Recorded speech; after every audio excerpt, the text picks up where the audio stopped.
Sa panahon sa imong pagpanugal, gamay lamang ang isuporta. Mahitungod nga kapildihan lamang ang ilang nakita ang posibleng resulta.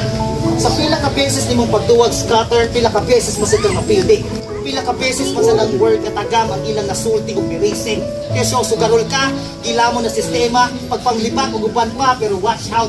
Mas makabalo silang gumalaog nakakatumangan ng libak, literal nga nanas ko si Buwa o nagulat kung kanusa ka mo cash out. Eh di ba? Sa panahon, anang hula mo magpasend ka kwarta, balibaran ka. Hindi mo makita ang layo, yung diferensya, patasi maayo imo ang pasensya. Kaya sa tayo nga ikaw na mo send ang kwarta, matik na rekta, bali ng mga apika, send ng Gcash ng mga iwaan. Kinabuhi baling batiha, kainig na ayak, inig na ogan nakaayak pa na sila magsiging pangita si mo ang presensya. Ang mga doy sa kinabuhi, sama na siya. Oo, kay usa ka takong sugal ang mga andoy sa kinabuhi. Depende na lang kung kanusa ka tagal o kung kanusa ka mabuhi.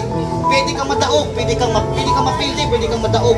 Posible kang naas-taas, posible kang magkanaog. Kaya kadaugan walay kasiguraduhan, apan mas walay kasiguraduhan kung dili nimo sulayan. Mas maayo na lang masamaran at imong gibuhat tanan kaysa dili magarasal pero wala kun nimo giprayan.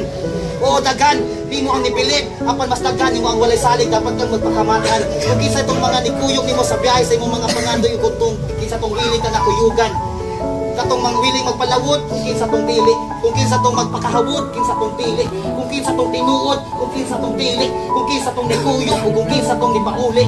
Oo, dapat imong maibaluhan kung kinsa angayan, katagan sa katabi sa imuhang kadaugan, katupang naminaw ni mo gigasinugdanan, bisag paminaw ni mo wala pa kay hinungdanan, kung katong mga nisipot na lamang, kaya finish line imo na natamakan, kung mga nakipalakpak na lamang, puwerte sa agit sa imong kinabuhi, napakugot ang imong pag-awi.